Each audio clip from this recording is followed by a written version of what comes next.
Ashimar kafure ko jumtota daawwattoota Oromiyaa Miidiyaa Neetwork Oduu ammaanu dhaqqabee qabna. Gaazixeessituu masarat dhabaa ganama har'aa mana jireenyaa isiitiiti kan mootummaatiin qabamu abbaan warraa isii Oromiyaa Miidiyaa Neetwork itti himee ammajjii 19 bara 2013 akka lakkoofsa Itoophiyaatti dhaddacham himatamtoota galmee obbo Jawaar Mahammad jalatti argamanii hordofuuf namoota uffata keelloo sababa uffatanii dhaqaniif hidhamanii turan keessaa tokko kan taate gaazixeessituu masarat dhabaa namoota kan biroo waliin hidhamtee wajjin mana murtiitti dhiyaattee wabii qarshii dhibba torbaatiin hiikamuun isii ni yaadatama. Ergasii as gaazixeessituu masarat dhabaa nagumaan maatii fi ijoollee isii waliin jiraachaa akka turte kan himu abbaan warraa isii ganama guyyaaArraa jechuunis gurraan dhala 3 bara 2013 tika mootummaa uffata siviilii uffataniin mana jireenyaa isii keessaa qabamuun dubbatama. Ganamaan mooraa nuti kireeffannee gallu humnaan bansiisanii eega seenanii booda mana keenya rurrukutan balballi akkuma banameen hayyama tokko malee akka nama shiftaa qabutti meeshaa diddiriirfatanii mana keessaa bakka qabatan ijoollee fi hojjettuun mana baay'ee rifatanii turanis battalam sana maal akka ta'aa jiru yoo gaafannu masarat akka barbaadamtu nutti himanii anaa fi isii fuudhanii deeman kan jedhu abbaan warraa isii kun masarat dhabaa ajaja mana murtii akka qabamtuuf isitti baay'isaan gaafattus deebii addaa kan hin argatin ta'uu himamu. Gaazixeessituu masarat dhabaa dhaabbata dhuunfaa beeksisaa fi miidiyaa siinan jedhamu kan qabdu yoo ta'u waltajjiilee gurguddaa garaagaraa gaggeessuun beekamtiin masarat dhabaa yeroo ammaa kana Finfinnee naannoo 22 jedhamuun beekamutti kan argamu buufata poolisii marraa jedhamutti hidhamtee jiraachuu kan himu abbaa warraa isii kun ergaachim dhaqqabanii yeroo isa biraahii kanitti maaliif akka isii qaban waajjira poolisii sana gaafatee deebiin inni argate kan isii qabsiise komishinii poolisii Oromiyaa ta'uu fi sichi akka isii fudhatan dhaga'uusaa dubbatama.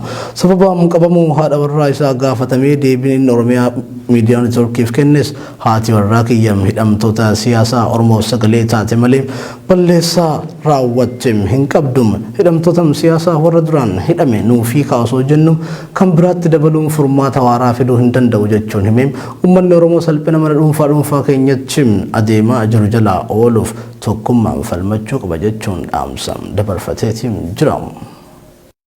Ani sheefi abbaa warraa isheeti.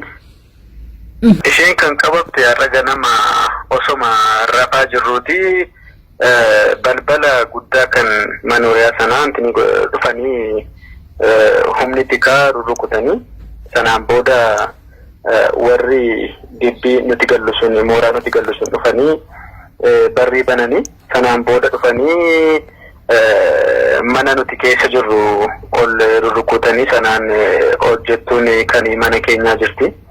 Sanaan booda gadi bahaniitu barriin gaafa banamu ol lammanii maali maal taatan gaafanii jedhuuni hin barbaadamtu hundi keessan siyaanuun jedhanii sana booda bilbila jiru hunda nurkaa sassaabanii isheedhaan maqaan keenya dhaatittiin jedhanii ani masarat dhabaa kenneen jedhama jetteeni sanaan booda asiki gara kanatti ittiin jedhanii of gara isaaniitti butanii anaanis isaanitti ishee waliin gara warra uffata sibiilii uffatanii jira sanatti nu dabalanii jechuudha. Sana booda maaltu ta'e jedhee humnuma tikaa sana keessaa nama tokko gaafadhee nuti waan ta'e hin beeknu deemaa qabaa akkas nuun jedhanii eeruun nu laatame sanaan booda gara kanatti dhufnee humna seeratu barbaadanaan jedhanii walumaan deemnee jechuudha. As gara naannoo 22 yookaan haalutti jedhamee kan waamamu naannoo Chiichinyaa poolis dhabaa Karramarraa poolis dhabaa kan jedhamu sana jirti jechuudha. Amma achiiti hidhanii sababni isheen as turtuuf maali jedhee gaafadhu gara komishinii poolisii Oromiyaatti fudhachuudhaaf asuma turti ammaa fi gara sana geessinaa ammasitti obsaan jedhan. Osoma mooraa mana jireenyaa keenyaa sana keessaa hin bahini waraqaa ittiin qabdan naanaadhaa jettee isheen yaada dhiyeessitee fi turte warra tikaa kanaatiifi warri tikaa kuni waraqaa eenyummaa kan poolisii jedhu gad baasanii namni 4 agarsiisanii tokko kaameraa waraabaa namni tiki tokko kaameraa waraabeetu isaan nama 2 gara kan biraarra sokkanii namni 4 immoo anaaf ishee fuudhaniitu gara poolis dhabaa Karramarraa kana deemanii jechuudha. Maree waraqaani seeratu si barbaada kanaaf akkas jedhamee isaan fidanii dhiyeessan tokkoyyuu hin jiru. Waraqaa poolisaa waraqaa eenyummaa poolisaa of harkaa qabu sanuma itti agarsiisanii jechuudha. yeroo ammaa kana keessatti waan taateewwan ummata Oromoo kana ragahaa jirutti waan akka sabaatti nama cabsudha. Waan akka sabaatti cabne kana keessaa bahuuf immoo karaa nagaa mootummaan gaafatamaatti jira, qaamni hundi gaafatamaatti jira. Lola kaasuu miti, hokkara kaasuu miti, karaa nagaatiin hayyoota hidhaman nu hiikaa, namoota dararaa jirtan gadi lakkisaa, karaa seera ta'een, karaa seera qabeessummaadhaan dulli filannootti adeemaa jiru kun akka gaggeeffamuuf, karaa nagaa akka gaggeeffamuuf kan namni kamiyyuu dubbachaa jiru jechuudha akkuma beekamu.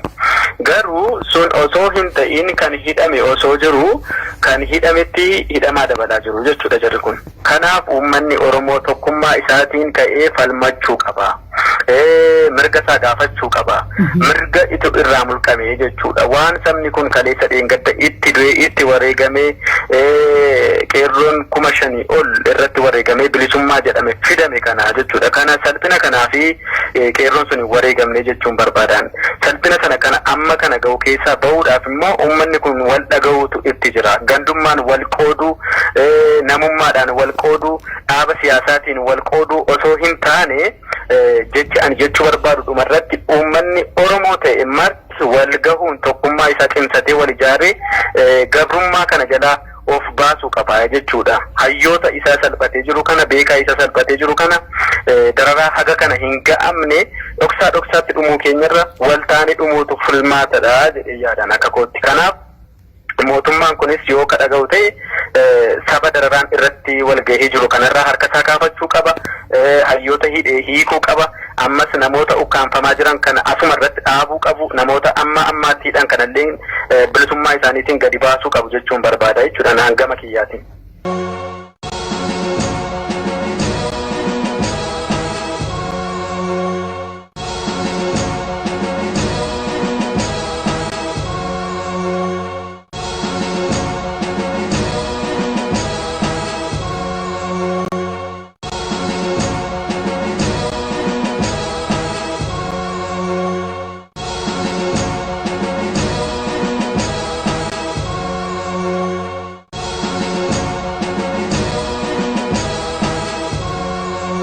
Ashimar kafure ko jumtota daawwattoota Oromiyaa Miidiyaa Neetwork Oduu ammee ammaanu dhaqqabe